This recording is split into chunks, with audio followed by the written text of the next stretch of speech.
you could buy the wrong property and it could set you back years. These can cost you hundreds of thousands of dollars. Do your due diligence when you go to buy property. A buyer's agent is not an expense. Oh my gosh, yeah. You get a good buyer's agent who knows what they're doing, they will save you way more. But why is buying near where you live potentially a big mistake? So,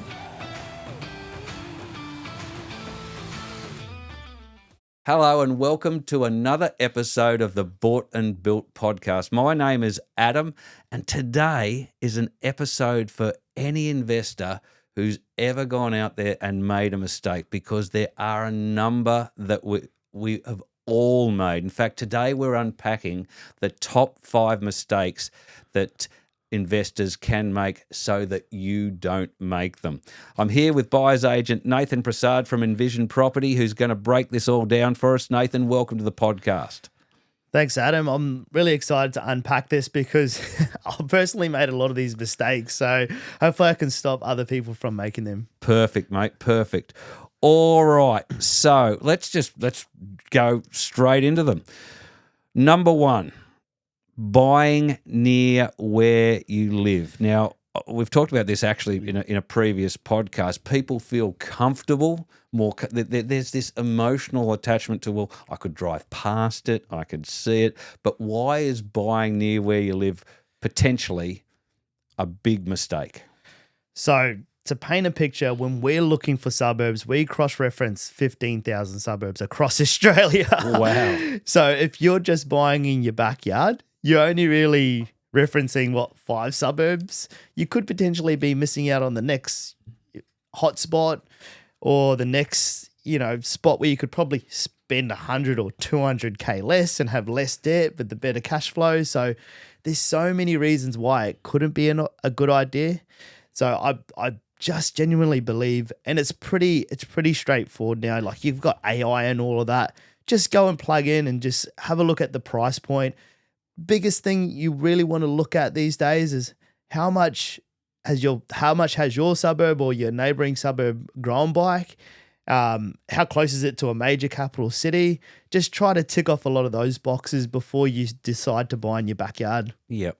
And why is it, do you think, that people do have this comfort feeling of buying near where they live?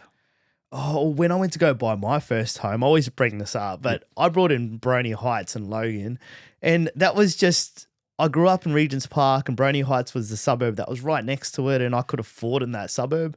I could have brought in the inner city of Brisbane at that same time, but I chose to buy something 30 kilometres out, and I had no idea, to be honest. And you would have made a huge amount more had you bought in a city at that particular time.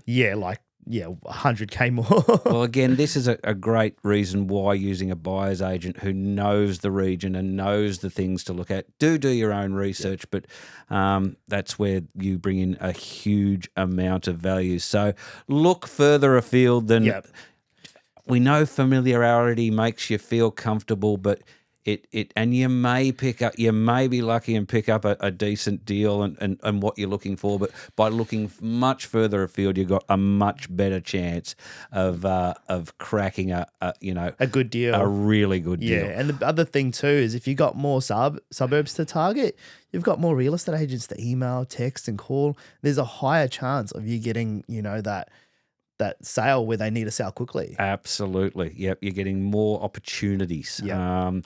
And that's a lot about getting a good deal, having the right opportunity, come at the right time, in the right market. But you've got to be looking, everywhere in order to be able to do that. So, all right, mistake number 2, the wrong financing structure. Now, what does that mean, and where does it all go pear-shaped by not structuring your finance correctly? So this is not financial advice, but when we're doing our planning sessions, so we have a lot of our clients come to us and we plug in their next investment property purchases, and then they want to do principal and interest.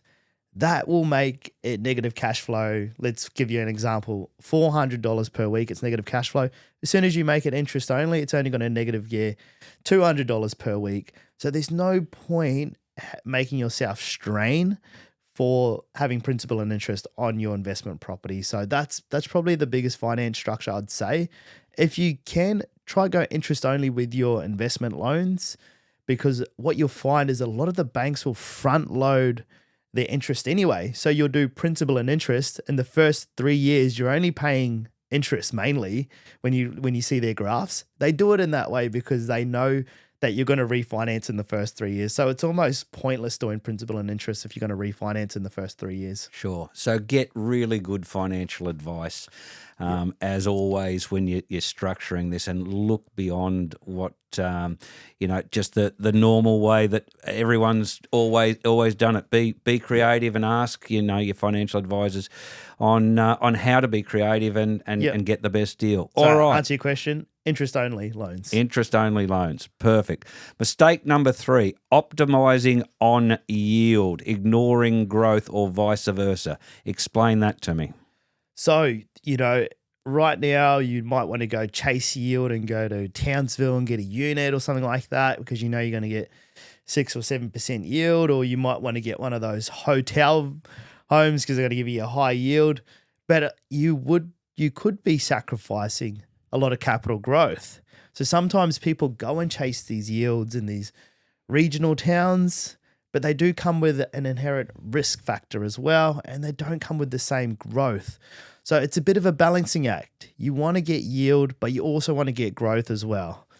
And how do you as a buyer's agent know and measure, or find that balance? So there's a couple of ways. So you got your data to measure a suburb, measure how much like the supply and demand metrics, like how many new buildings have come through, how many people are viewing this suburb. But then on the other hand, you also just got pattern recognition. So when you buy so many properties, you start to understand, okay, look, if we can buy in a metro city and maybe we don't get a house, we get a villa, but we're getting a villa in a premium suburb, you just know that over time there's going to be a big enough gap between the houses and the townhouses where there's just going to be an explosion in price with the townhouses. So you're not sacrificing the capital growth where I'm going. So you're being very vigilant with where you're buying those properties. You're not buying them in the middle of nowhere. Sure. Good advice. Great advice. All right. Mistake number 4. And as I look at this, I can't believe that people would do this, but obviously they do, and that's skipping due diligence. Oh my gosh, yeah. I've actually had some clients that brought a property that was flood affected. Yeah, they just didn't do the flood checks, but if you are looking to buy a property that you're going to move into or an investment property, there's plenty of platforms right now that you can go do some quick due diligence. So you've got a website called Home Snoop. You can jump on there. That's probably my favorite one. Create a login, cost you $50. As soon as you see a property, put the address in there, and then they create about a 12-page document where they cover bushfire overlays, flood maps, easements, all these pieces of data points where you don't want to make a mistake. They're going to make sure that all you need to do is read the report and either see a tick or a cross. So do your due diligence when you go to buy property. Okay, so give me that website again. homesnoop.com.au. Fantastic. There's value from this episode right there. I've never heard of that. And, mate, fantastic. All right, mistake number 5, not having a plan for property number 2 when you're buying property number 1. Now, this is interesting. So you should, like chess, you should be thinking 1 or 2 moves ahead. Yeah, this one I really like, because what happens is a lot of people go and front load their first investment property. So they might get a budget of, say, $1.2 million from the broker. Then they go buy a $1.2 million property. But when we do our planning sessions, we're able to look at their income and we're able to measure roughly how much debt they can hold, doing that, their income 6 times their income. So what we do is maybe we just bring that first purchase down to $900K or even $800K, and then boom, we unlock another $600K of borrowing. Instead of them just holding a $1.2 million asset, they're now holding, we'll call it like $1.4 or $1.6 million of assets across targeted markets. So then they're holding a larger asset pool.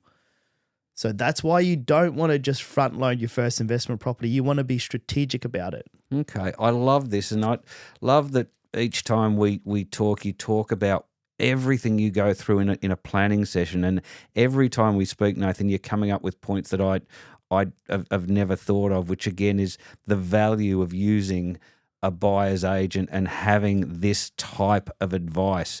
You're able to bring in things, most people, most of your clients, I would imagine, they only flow into the property market for a short period, for a few times in their life. But and want to be experts and get the most out of that particular window they've got. You live and breathe this every day, so why wouldn't you come and get advice and use someone like yourself who knows all of this, who can bring all of this together and pinpoint where you're going to do your best in a deal, in investing.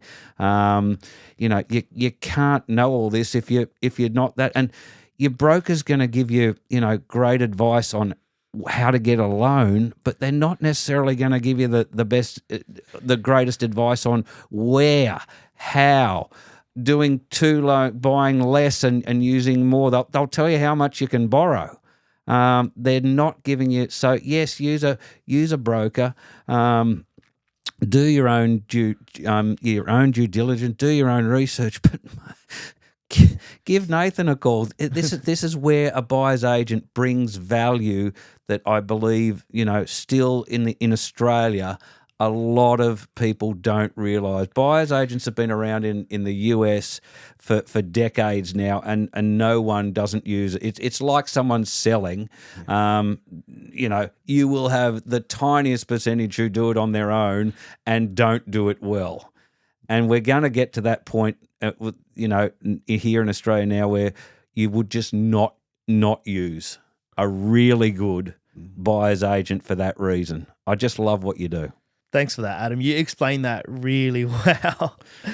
Well, mate, it's because you're here talking to me and explaining it that we want to unpack this for our listeners and really get them to truly understand that, a buyer's agent is not an expense. It's not actually going to cost you more. If you get a good buyer's agent who knows what they're doing, they will save you way more than you would, but through their advice and through their skills and through their knowledge, even after you've paid the fee to them, because of what they bring to the table. And, with going through these mistakes, these can cost you hundreds of thousands of dollars, way more than it's going to cost than using a really good buyer's agent like yourself. Mate, thank you very much. Is there anything else you wanted to cover on mistakes when it comes to investing, or have we just about covered it all? I believe we've covered 5 of the major things. And, it comes back again. Do your research. I know I always say it, but you're right. You could buy the wrong property and it could set you back years. Yep. Thanks so much for joining us. We look forward to having you on the next episode. Look, if you know anyone out there, your friends, your family, colleagues who are out there looking to buy property at the moment, anywhere across southeast Queensland and Melbourne, please do jump on to Envision Property. That's with an I, envisionproperty.com.au. Reach out to Nathan. He's always there for a chat. Jump in, do a planning session. I can tell you won't regret it. Thanks, Nathan, and look forward to catching you on the next episode. Thanks, Adam.